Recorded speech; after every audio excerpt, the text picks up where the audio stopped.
20 वर्ष पहले एक एल्डर ने मुझे ईसाई बना दिया था।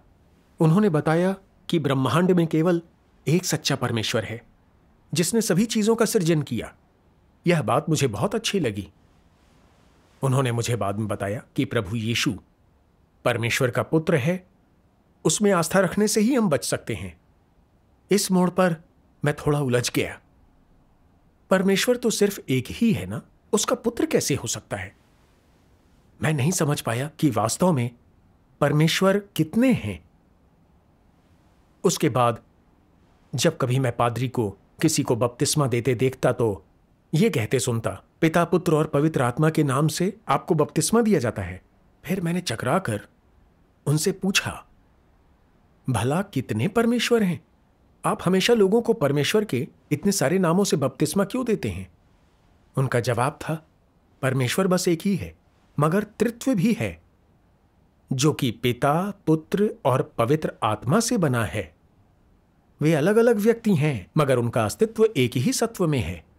यह देखकर कि मैं नहीं समझा, वे आगे बोले, इसे समझने के लिए आपको थोड़ी गहराई से सोच विचार करना होगा। ना समझ पाए तो कोई बात नहीं, इन सभी को आप परमेश्वर मानकर चलें। पिता, पुत्र और पवित्र आत्मा सभी एक साथ कार्य करते हैं। उनके समझाने के बाद भी मैं पशोपेश में रहा। अगर परमेश्वर एक ही है तो व्यक्ति तीन कैसे हो सकते हैं? फिर मुझे लगा कि यह गलत नहीं हो सकता, क्योंकि यह ईसाई धर्म का मौलिक सूत्र है। हो सकता है यह परमेश्वर का गूढ़ रहस्य हो। बाद में मैं डिविनिटी स्कूल चला गया ताकि मैं परमेश्वर की सेवा कर सकूं। वहां रहते समय भी मैंने त्रित्व के अर्थ पर बहुत सोच विचार किया। अपनी उलझन दूर करने की कोशिश में मैं बहुत सारी सामग्री और धर्म ग्रंथ पढ़ने लगा और कुछ पादरियों से पूछा, लेकिन मुझे कभी भी समाधान नहीं मिल पाया। पढ़ाई के बाद कलीसिया में मैंने संडे स्कूल के लिए स्वयंसेवी के रूप में काम शुरू किया। कुछ भाई बहनों ने मुझसे त्रित्व के बारे में समझाने को कहा। पर फिर आपने उन्हें क्या बताया? हाँ, मुझे समझ नहीं आया कि क्या करूं, इसलिए मैंने उन्हें पादरी की कही हुई बात बताकर टाल दिया। लेकिन उन्हें अभी भी उलझन में देखकर मुझे बहुत ही ज्यादा बुरा लगा। मैं जानता था कि मुझे प्रभु की सेवा करनी चाहिए, इसलिए मैंने बड़ी शर्मिंदगी महसूस की कि मैं ईसाई धर्म की ऐसी मूलभूत बात समझा नहीं सका। हाँ। 2007 में मैंने विश्व चीनी पादरी और एल्डर प्रशिक्षण सम्मेलन में भाग लिया। दुनिया भर से आए प्रसिद्ध पादरियों और प्रचारकों को वहां एक साथ देखना बहुत रोमांचक था। अपने दिल की उलझन को सुलझाने के लिए मैं इस मौके का लाभ उठाना चाहता था। सम्मेलन के बाद मैंने एक प्रख्यात पादरी से इस बारे में पूछा। मैंने उनसे पूछा कि वे त्रित्व के बारे में क्या समझते हैं। उन्होंने मुझे बताया, पिता हर चीज निर्धारित करता है, पुत्र पिता की योजना क्रियान्वित करता है और पवित्र आत्मा योजना का परिचालन करता है। जब उन्होंने मुझसे ऐसा कहा तो मैंने उनसे विस्तार से समझाने को कहा, मगर उन्होंने बड़ी सफाई से सवाल को टाल दिया। मैंने एक और पादरी से इस बारे में पूछा। वो बोले, यहोवा परमेश्वर है, प्रभु यीशु परमेश्वर है, पवित्र आत्मा परमेश्वर है, वे सभी परमेश्वर हैं। आप जिस किसी से भी चाहे प्रार्थना करें। मगर मेरा सुझाव है कि आप प्रभु यीशु से प्रार्थना करें, क्योंकि वह मनुष्य का पुत्र है। उसमें सामान्य इंसानी भावनाएं हैं और वह इंसानी दिल के भीतर देख सकता है, और उसने बहुत से चमत्कार भी किए हैं। यहोवा एक आत्मा है, वैसे ही पवित्र आत्मा भी आत्मा है। उन्हें देख या छू नहीं सकते, इसीलिए बेहतर है कि हम लौकिक परमेश्वर से संवाद करें। इस बात ने मुझे और भी ज्यादा उलझा दिया। मैंने सोचा, तीनों में से कोई भी बड़ा या छोटा नहीं है। किसी एक से प्रार्थना करना बेहतर कैसे होगा? क्या यहोवा परमेश्वर भी हमारे दिलों में देखकर हर प्रकार के चमत्कार नहीं कर सकता? मेरी उलझन देखकर उन्होंने एक और बात कही। परमेश्वर एक आत्मा है, वह अथाह है। धर्म ग्रंथों की व्याख्या करने वाले बहुत से अनुभवी पादरी अभी भी इसे पूरी तरह से नहीं समझा सकते। मैं भी अभी तक इसकी खोज में लगा हुआ हूं। इसके बाद मेरे पास और कुछ पूछने को नहीं बचा। जिस तरह पादरी ने प्रार्थना का महत्व बताया, उस बारे में सोचकर मैं पशोपेश में पड़ गया। मुझे लगा कि यह परमेश्वर के प्रति आदर भाव वाला दृष्टिकोण नहीं है, लेकिन मैं नहीं जानता था कि इसे कैसे समझूं। मैंने उलझन के बावजूद तृत्व में अपनी आस्था बनाए रखी। संडे स्कूल की कक्षाओं में जब भी तृत्व की बात होती, मैं उस पर ज्यादा नहीं बोलता कि कहीं गड़बड़ करके परमेश्वर का अपमान न कर दूं, लेकिन मैं कभी भी इसे अपने दिल में उतार नहीं पाया। देखते देखते 10 साल बीत गए। बहन सू से मेरी मुलाकात 2017 में हुई। बाइबल के बारे में उनकी संगति वाकई प्रबुद्ध करने वाली थी। उन्हें सच में इस बारे में गहरी समझ थी। मुझे इससे बहुत कुछ हासिल हुआ। बाद में उन्होंने मुझे छोटी ऑनलाइन सभाओं में भाग लेने के लिए आमंत्रित किया। ऐसी ही एक सभा में भाई ली ने परमेश्वर में सच्ची आस्था और बाइबल के पीछे की कहानी के बारे में संगति की। यह आंखें खोल देने वाली थी। परमेश्वर का धन्यवाद। उन्होंने प्रकाशित वाक्य की भविष्यवाणियों के बारे में बताया और कहा, इंसान को बचाने का परमेश्वर का कार्य 3 युगों में होता है।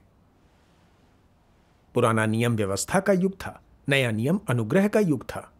प्रकाशित वाक्य अंत के दिनों के कार्य की भविष्यवाणी करता है। परमेश्वर हर युग में नया नाम धारण कर अलग कार्य करता है। पुराने नियम में व्यवस्था के युग के दौरान परमेश्वर का नाम यहोवा था।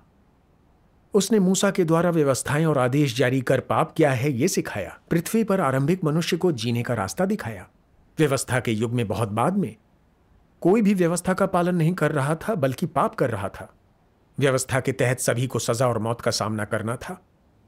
परमेश्वर लोगों को सजा से बचाने के लिए प्रभु यीशु के रूप में देहधारी हुआ।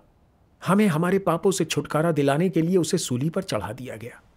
अगर हम प्रभु यीशु को स्वीकार कर अपने पाप स्वीकारें, प्रायश्चित करें, तो हमारे पाप माफ हो सकते हैं। लेकिन हमारी प्रकृति अभी भी पापमय है, इसलिए हम पाप करके उन्हें स्वीकार करते रहते हैं। हम पाप के बंधनों से शुद्ध होकर उनसे आजाद नहीं हो पाए हैं। इस प्रकार से हम स्वर्ग के राज्य के लायक नहीं हैं। अंत के दिनों में परमेश्वर मनुष्य की जरूरतों के अनुसार सत्य व्यक्त करता है। वह मनुष्य के साथ न्याय कर उसे शुद्ध करने, हमारे पापी प्रकृति को सुधारने, हमें शैतान से पूरी तरह बचाने के लिए कार्य करता है। आमीन। आमीन। मनुष्य को बचाने के लिए परमेश्वर के कार्य के ये 3 चरण हैं। आमीन। आमीन। आमीन। उसके कार्य का प्रत्येक चरण मनुष्य की जरूरतों पर आधारित है। कार्य के इन 3 चरणों के जरिए हम पाप को जानते, पाप से छुटकारा पाते और पाप से आजाद होते हैं। इसके लिए परमेश्वर के अंत के दिनों के कार्य को स्वीकार करना ही परमेश्वर के राज्य में प्रवेश करने का एकमात्र रास्ता है। परमेश्वर का धन्यवाद। बिल्कुल ठीक कहा। भाई ली ने कहा कि परमेश्वर के कार्य के 3 चरण आपस में जुड़े हैं। उन्होंने इसे बाइबल से जोड़ा। इस बात ने मुझे बहुत आकर्षित किया। परमेश्वर का धन्यवाद। मैंने बाइबल कई बार पढ़ी थी और मैंने बहुत से धर्मोपदेश सुने थे, लेकिन मैंने परमेश्वर के कार्य पर किसी को इतनी स्पष्टता से संगति करते नहीं सुना था। भाई ली ने बाद में एक अंश भेजा जो मैं अब पढ़ना चाहता हूं। बढ़िया।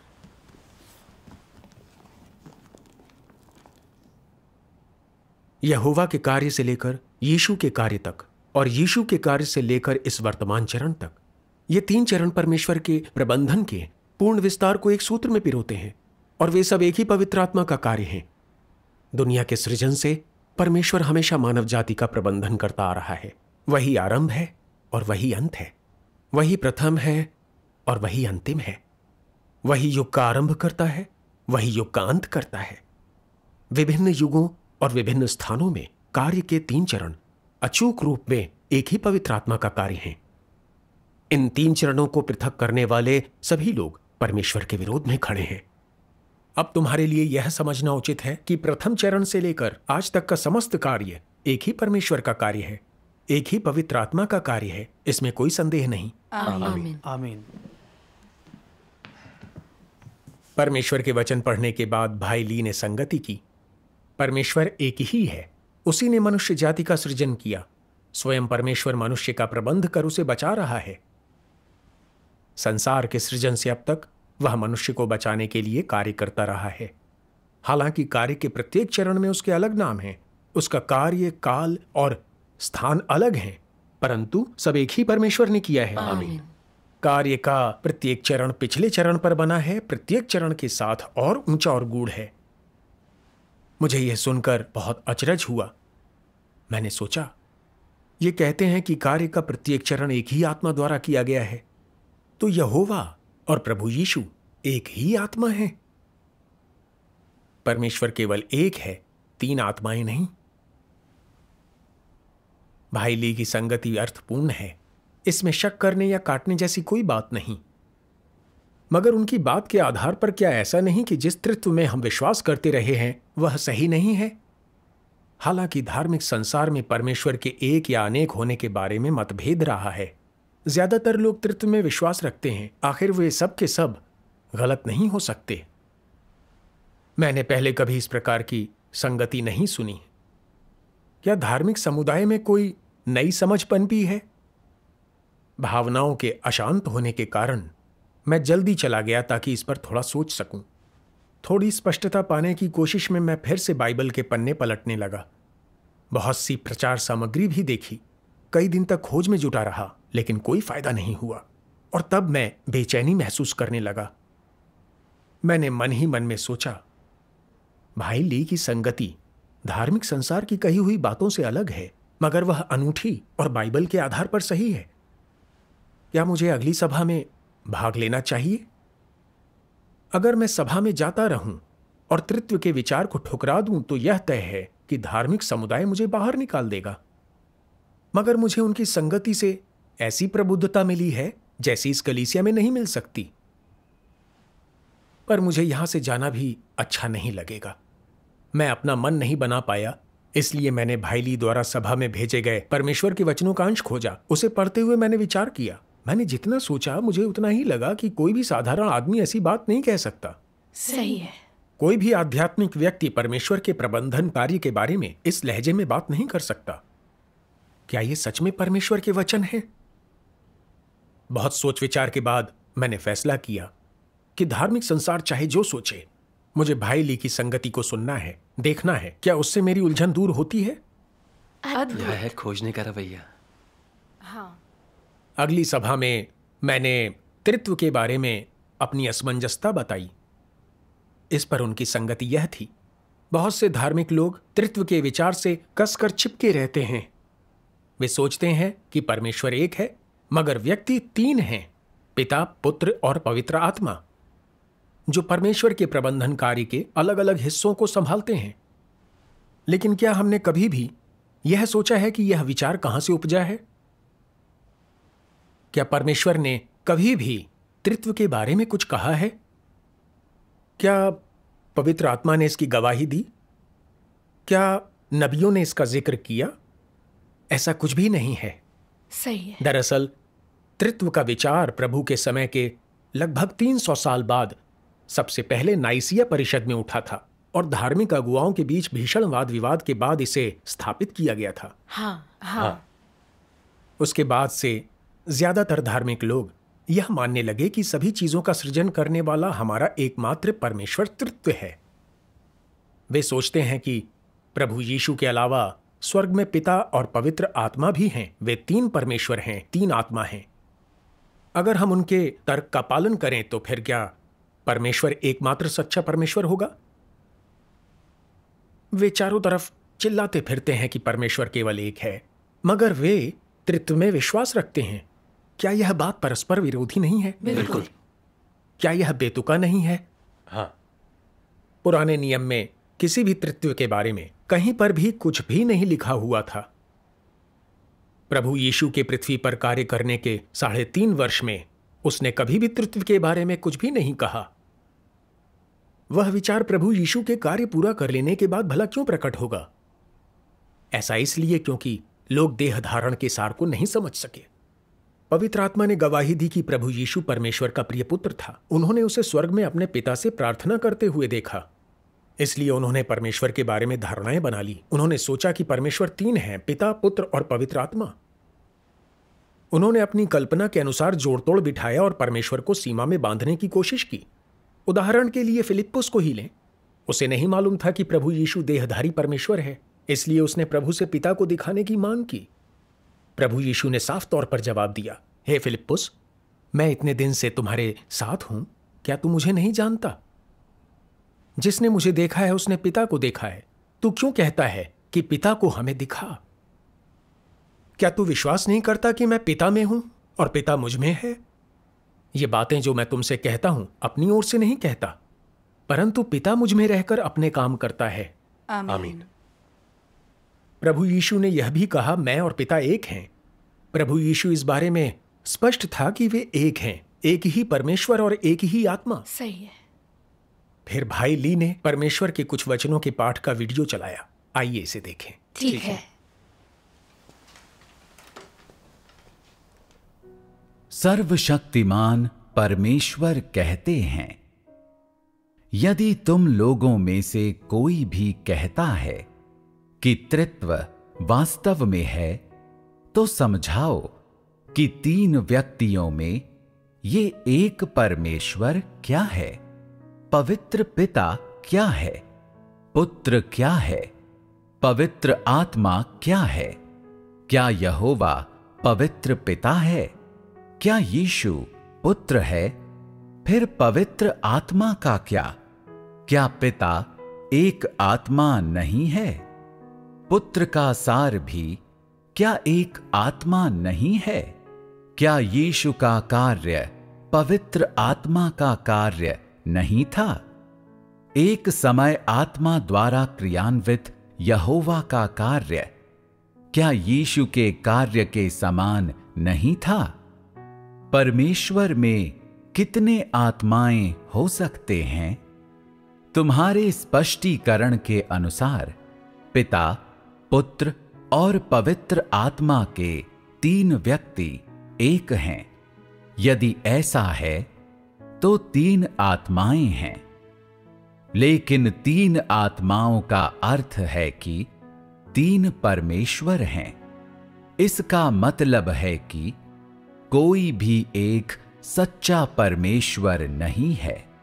इस प्रकार के परमेश्वर में अभी भी परमेश्वर का निहित सार कैसे हो सकता है?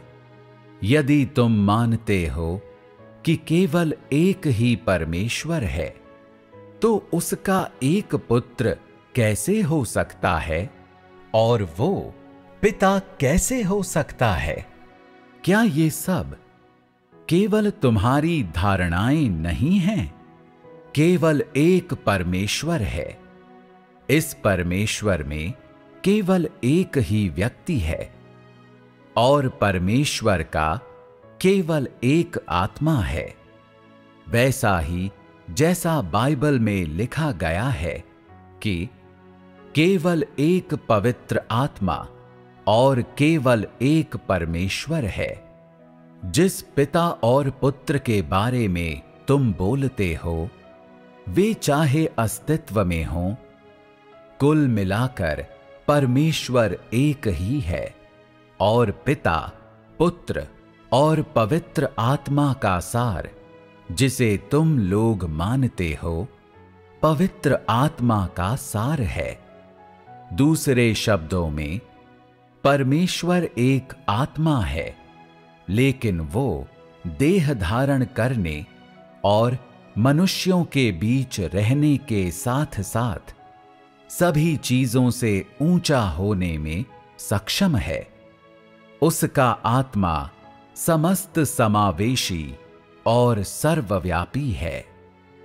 वो एक ही समय पर देह में हो सकता है और पूरे विश्व में और उसके ऊपर हो सकता है।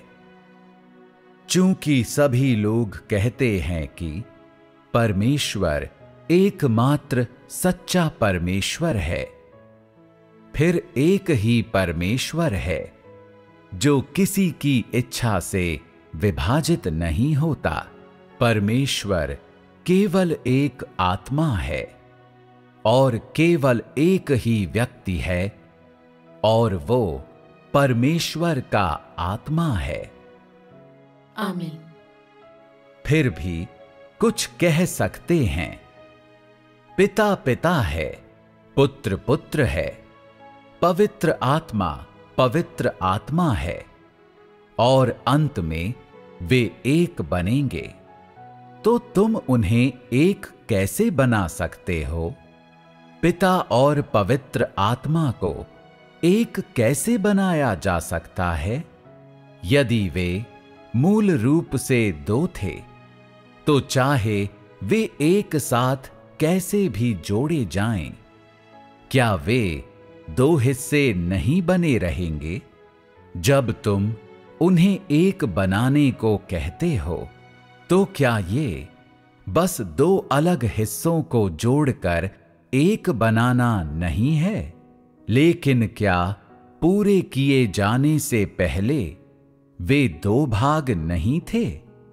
प्रत्येक आत्मा का एक विशिष्ट सार होता है और दो आत्माएं एक नहीं बन सकती। आत्मा कोई भौतिक वस्तु नहीं है और भौतिक दुनिया की किसी भी अन्य वस्तु के समान नहीं है। जैसे मनुष्य इसे देखता है, पिता एक आत्मा है, बेटा दूसरा और पवित्र आत्मा एक और। फिर तीन आत्माएं एक साथ पूरे 3 गिलास पानी की तरह मिलकर पूरा एक बनते हैं। क्या ये 3 को एक बनाना नहीं है? ये एक शुद्ध रूप से गलत और बेतुकी व्याख्या है। क्या ये परमेश्वर को विभाजित करना नहीं है? पिता, पुत्र और पवित्र आत्मा सभी को एक कैसे बनाया जा सकता है? क्या वे भिन्न प्रकृति वाले 3 भाग नहीं हैं? आमीन। परमेश्वर का धन्यवाद। परमेश्वर के वचन बहुत स्पष्ट फिर हैं। उन्होंने संगति की। सर्वशक्तिमान परमेश्वर के वचन स्पष्ट रूप से त्रित्व की भ्रांति का विश्लेषण करते हैं। परमेश्वर एकमात्र सच्चा परमेश्वर है और वही पवित्र आत्मा है जो केवल एक है, बस उसके नाम अलग अलग हैं।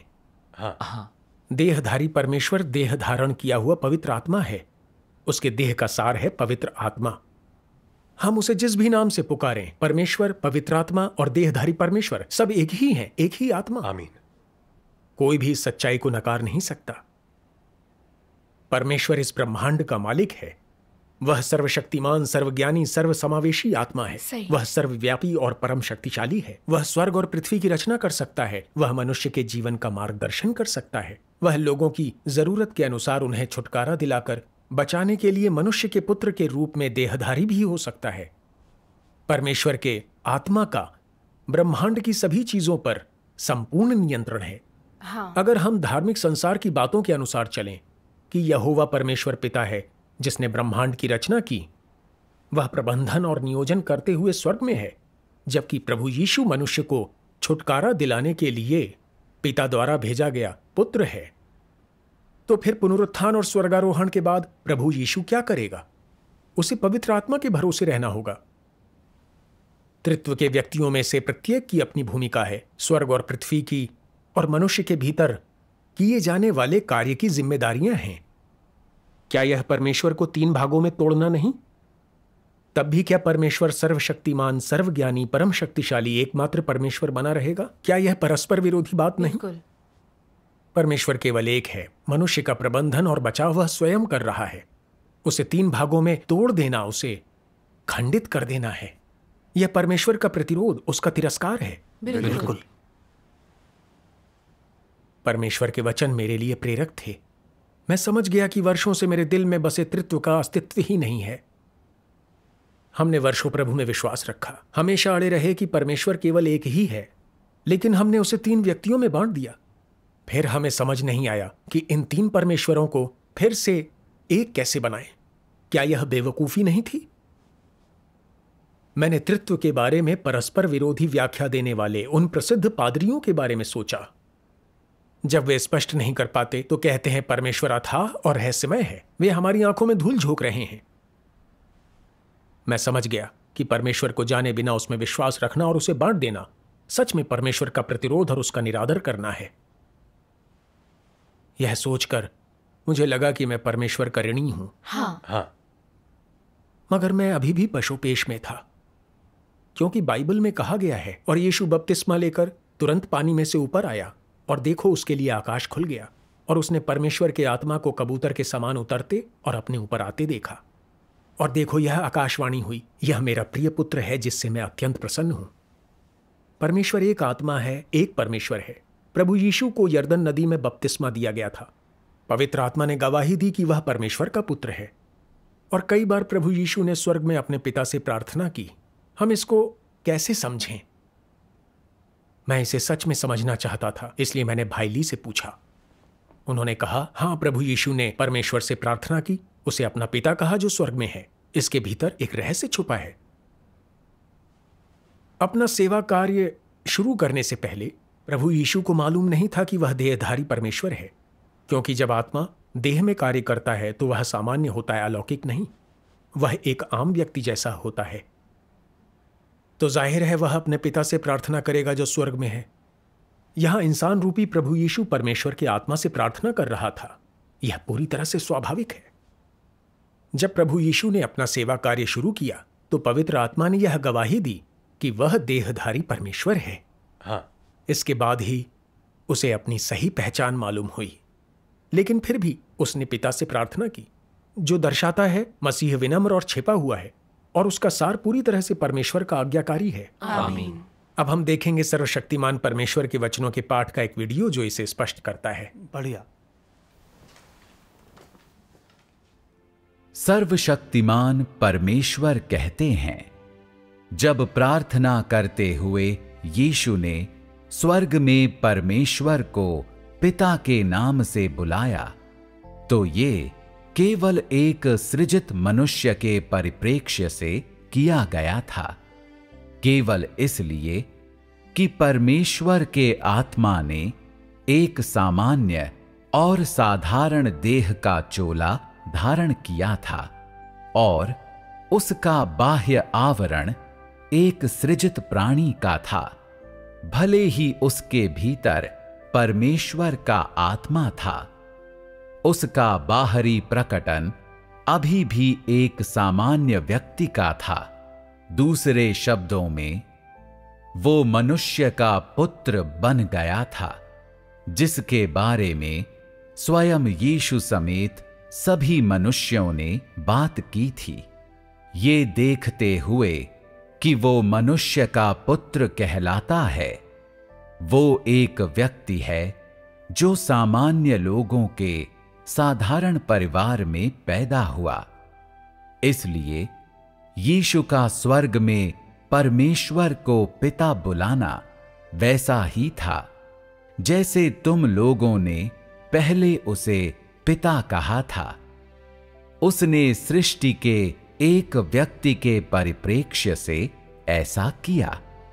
क्या तुम लोगों को अभी भी प्रभु की प्रार्थना याद है जो यीशु ने तुम लोगों को याद करने के लिए सिखाई थी? स्वर्ग में हमारे पिता। उसने सभी मनुष्यों से स्वर्ग में परमेश्वर को पिता के नाम से बुलाने को कहा और चूंकि वो भी उसे पिता कहता था, उसने ऐसा उस व्यक्ति के परिप्रेक्ष्य से किया जो तुम सभी के साथ समान स्तर पर खड़ा था। चूंकि तुम लोगों ने स्वर्ग में परमेश्वर को पिता के नाम से बुलाया था, यीशु ने स्वयं को तुम सब के साथ समान स्तर पर देखा और पृथ्वी पर परमेश्वर द्वारा चुने गए व्यक्ति के रूप में देखा। यदि तुम लोग परमेश्वर को पिता कहते हो तो क्या ये इसलिए नहीं कि तुम सब सृजित प्राणी हो?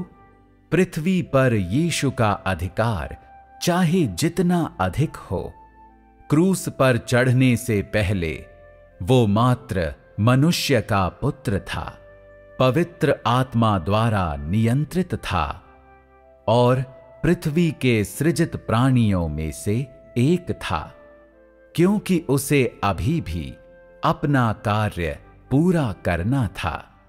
इसलिए स्वर्ग में परमेश्वर को पिता बुलाना पूरी तरह से उसकी विनम्रता और आज्ञाकारिता थी। परमेश्वर को उसका इस प्रकार संबोधन करना हालांकि ये साबित नहीं करता कि वो स्वर्ग में परमेश्वर के आत्मा का पुत्र है, बल्कि ये केवल यही है कि उसका दृष्टिकोण अलग था, न कि वो एक अलग व्यक्ति था। अलग व्यक्तियों का अस्तित्व एक मिथ्या है। क्रूस पर चढ़ने से पहले यीशु मनुष्य का पुत्र था, जो देह की सीमाओं से बंधा था और उसमें पूरी तरह आत्मा का अधिकार नहीं था। यही कारण है कि वो केवल एक सृजित प्राणी के परिप्रेक्ष्य से परमपिता परमेश्वर की इच्छा तलाश सकता था। ये वैसा ही है जैसा गत समनी में उसने 3 बार प्रार्थना की थी, जैसा मैं चाहता हूं वैसा नहीं, परंतु जैसा तू चाहता है वैसा ही हो। क्रूस पर रखे जाने से पहले वो बस यहूदियों का राजा था। वो मसीह मनुष्य का पुत्र था और महिमा का शरीर नहीं था। यही कारण है कि एक सृजित प्राणी के दृष्टिकोण से उसने परमेश्वर को पिता बुलाया। अन्य लोग हैं जो कहते हैं, क्या परमेश्वर ने स्पष्ट रूप से ये नहीं बताया कि यीशु उसका प्रिय पुत्र है? यीशु परमेश्वर का प्रिय पुत्र है जिस पर वो प्रसन्न है। ये निश्चित रूप से परमेश्वर ने स्वयं ही कहा था। ये परमेश्वर की स्वयं के लिए गवाही थी, लेकिन केवल एक अलग परिप्रेक्ष्य से। स्वर्ग में आत्मा के अपने स्वयं के देह धारण को गवाही देना। यीशु उसका देह धारण है, स्वर्ग में उसका पुत्र नहीं। क्या तुम समझते हो? यीशु के वचन, मैं पिता में हूं और पिता मुझ में है, क्या ये संकेत नहीं देते कि वे एक आत्मा हैं? और ये देह धारण के कारण नहीं है कि वे स्वर्ग और पृथ्वी के बीच अलग हो गए थे। वास्तव में वे अभी भी एक हैं, चाहे कुछ भी हो। ये केवल परमेश्वर की स्वयं के लिए गवाही है। युग में परिवर्तन, कार्य की आवश्यकताओं और उसकी प्रबंधन योजना के विभिन्न चरणों के कारण जिस नाम से मनुष्य उसे बुलाता है वो भी अलग हो जाता है। जब वो कार्य के पहले चरण को क्रियान्वित करने आया था तो उसे केवल यहोवा कहा जा सकता था, जो इज़राइलियों का चरवाहा है। दूसरे चरण में देहधारी परमेश्वर को केवल प्रभु और मसीह कहा जा सकता था, परंतु उस समय स्वर्ग में आत्मा ने केवल ये बताया था कि वो परमेश्वर का प्यारा पुत्र है और उसके परमेश्वर का एकमात्र पुत्र होने का कोई उल्लेख नहीं किया था। ऐसा हुआ ही नहीं था। परमेश्वर की एकमात्र संतान कैसे हो सकती है? तब क्या परमेश्वर मनुष्य नहीं बन जाता? क्योंकि वो देहधारी था, उसे परमेश्वर का प्रिय पुत्र कहा गया और इससे पिता और पुत्र के बीच का संबंध आया। ये बस स्वर्ग और पृथ्वी के बीच जो विभाजन है उसके कारण हुआ। यीशु ने देह के परिप्रेक्ष्य से प्रार्थना की। चूंकि उसने इस तरह की सामान्य मानवता की देह को धारण किया था, ये उस देह के परिप्रेक्ष्य से है जो उसने कहा, मेरा बाहरी आवरण एक सृजित प्राणी का है। चूंकि मैंने इस धरती पर आने के लिए देह धारण किया है, अब मैं स्वर्ग से बहुत दूर हूं। इस कारण से वो केवल परम पिता परमेश्वर से देह के परिप्रेक्ष्य से ही प्रार्थना कर सकता था। ये उसका कर्तव्य था और ये वो था जो परमेश्वर के देहधारी आत्मा में होना चाहिए।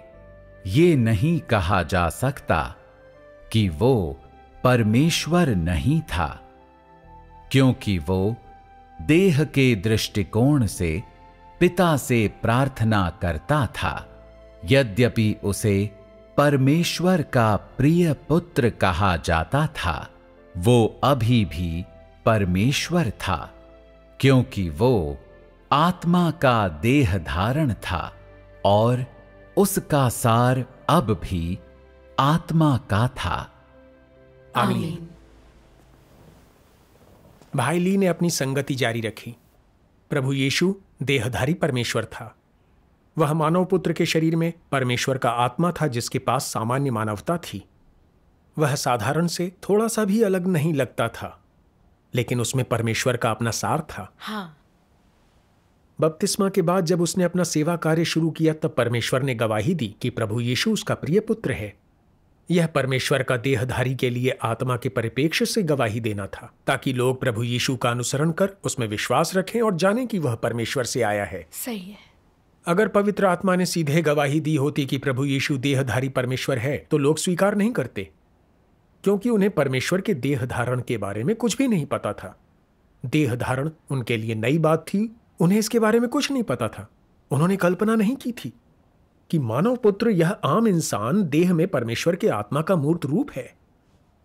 अपने कार्य में प्रभु यीशु ने अनेक वचन व्यक्त किए, प्रायश्चित का मार्ग बताया, चिन्ह और चमत्कार दिखाए, परमेश्वर के अधिकार और सामर्थ्य को प्रकट किया। मगर लोग उसके कार्य और वचनों से यह नहीं समझ पाए कि प्रभु यीशु स्वयं परमेश्वर है, परमेश्वर का प्रकटन है। हाँ। उस समय के लोगों के आध्यात्मिक कद के आधार पर परमेश्वर ने गवाही दी कि प्रभु यीशु उसका प्रिय पुत्र है। उसने अस्थायी रूप से प्रभु यीशु को उसका पुत्र मानने की अनुमति दी। यह बात लोगों की धारणाओं से मेल खाती थी, इसलिए उन्होंने स्वीकार किया। प्रभु यीशु बस छुटकारे का कार्य कर रहा था, इसलिए लोग उसे कुछ भी पुकारें। जरूरत बस ये थी कि वे उसे उद्धारकर्ता मानकर अपने पापों की माफी पाए और परमेश्वर का अनुग्रह पाने की योग्यता हासिल कर लें। परमेश्वर का धन्यवाद।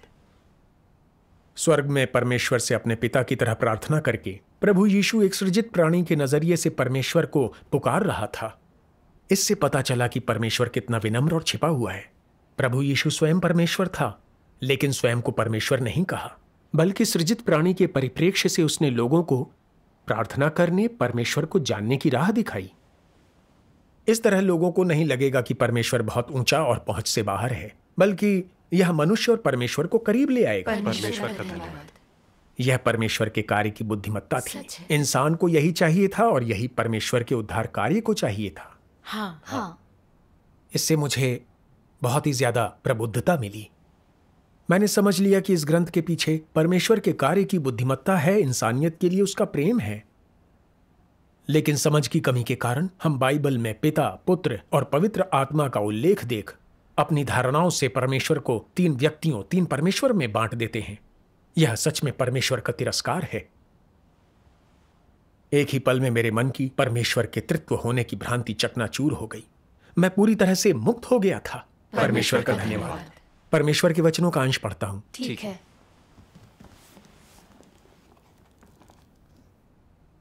यीशु के भीतर का आत्मा, स्वर्ग में आत्मा और यहोवा का आत्मा सब एक है। इसे पवित्र आत्मा, परमेश्वर का आत्मा, 7 गुना सशक्त आत्मा और सर्वसमावेशी आत्मा कहा जाता है। परमेश्वर का आत्मा बहुत से कार्य क्रियान्वित कर सकता है। वह दुनिया बनाने और पृथ्वी को बाढ़ द्वारा नष्ट करने में सक्षम है, मानव जाति को छुटकारा दिला सकता है।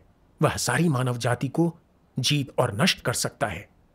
यह सारा कार्य स्वयं परमेश्वर द्वारा क्रियान्वित किया गया है और उसके स्थान पर परमेश्वर के किसी अन्य व्यक्तित्व द्वारा नहीं किया जा सकता। उसके आत्मा को यहोवा और यीशु के नाम से, साथ ही सर्वशक्तिमान के नाम से भी बुलाया जा सकता है। वह प्रभु और मसीह है। वह मनुष्य का पुत्र भी बन सकता है। वह स्वर्ग में भी है और पृथ्वी पर भी है। वह ब्रह्मांडों के ऊपर और बहुलता के बीच में है। वह स्वर्ग और पृथ्वी का एकमात्र स्वामी है। सृष्टि के समय से अब तक यह कार्य स्वयं परमेश्वर के आत्मा द्वारा क्रियान्वित किया गया है। आमीन। यह कार्य स्वर्ग में हो या देह में, सब उसकी आत्मा द्वारा क्रियान्वित है। सभी प्राणी, चाहे स्वर्ग में हो या पृथ्वी पर, उसकी सर्वशक्तिमान हथेली में है। यह सब स्वयं परमेश्वर का कार्य है और उसके स्थान पर किसी अन्य के द्वारा आमीन नहीं किया जा सकता। स्वर्ग में वह आत्मा है, लेकिन स्वयं परमेश्वर भी है। मनुष्य के बीच वह देह है, पर स्वयं परमेश्वर बना रहता है। यद्यपि उसे सैकड़ों हजारों नामों से बुलाया जा सकता है, तो भी वो स्वयं है। आत्मा की प्रत्यक्ष अभिव्यक्ति है। उसके क्रूसीकरण के माध्यम से सारी मानव जाति का छुटकारा उसके आत्मा का प्रत्यक्ष कार्य था। और वैसे ही अंत के दिनों के दौरान सभी देशों और सभी भूभागों के लिए उसकी घोषणा थी। हर समय परमेश्वर को केवल सर्वशक्तिमान और एक सच्चा परमेश्वर, सभी समावेशी स्वयं परमेश्वर कहा जा सकता है। अलग अलग व्यक्ति अस्तित्व में नहीं है। पिता, पुत्र और पवित्र आत्मा का यह विचार तो बिल्कुल नहीं है। स्वर्ग में और पृथ्वी पर केवल एक ही परमेश्वर है। आमीन। परमेश्वर का धन्यवाद।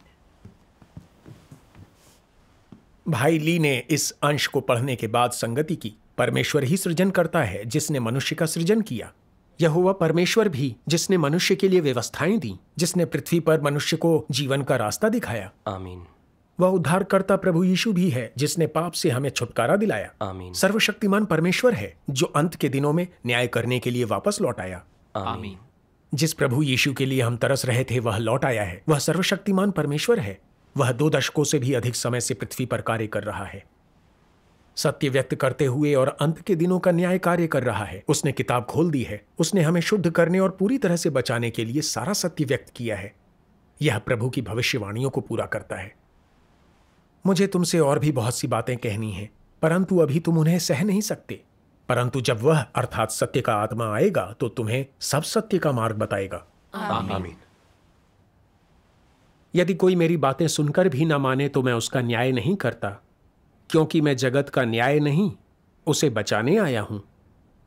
मुझे और मेरे वचनों को ना स्वीकारने वालों का न्याय करने वाला एक है, अर्थात जो वचन मैंने कहा है, वही अंत के दिनों में उसका न्याय करेगा। आमीन। इसे सुनना मेरे लिए बहुत रोमांचकारी था। प्रभु यीशु लौट आया है और उसने अंत के दिनों में न्याय कार्य करने के लिए सत्य व्यक्त किया है। मुझे वे वचन बहुत ज्यादा शक्तिशाली और अधिकारपूर्ण लगे, मानो परमेश्वर की वाणी हो। ये वाकई परमेश्वर के वचन थे। मैंने उत्साह के साथ भाई ली से कहा, अब मैं समझ पाया हूं, चाहे परमेश्वर का आत्मा हो या उसका देहधारी रूप, वह तो स्वयं परमेश्वर ही है, कोई त्रित्व नहीं है। हाँ। परमेश्वर का धन्यवाद। सर्वशक्तिमान परमेश्वर द्वारा व्यक्त सत्य के बिना कोई भी करीब 2000 साल से बहस का मुद्दा बनी भ्रांति का खंडन कर उसे उजागर नहीं कर सकता। स्वयं परमेश्वर ही इस सत्य को प्रकट कर सकता है। सर्वशक्तिमान परमेश्वर के वचन परमेश्वर की वाणी हैं। वही वापस आया हुआ प्रभु यीशु है। आमीन। मैं उसके अंत के दिनों के कार्य को स्वीकार करने के लिए तैयार हूं। परमेश्वर का धन्यवाद कि उसने मेरी उस 20 साल पुरानी उलझन को सुलझा दिया, जो मुझे परेशान किए हुए थी। आमीन। आमीन। परमेश्वर का धन्यवाद।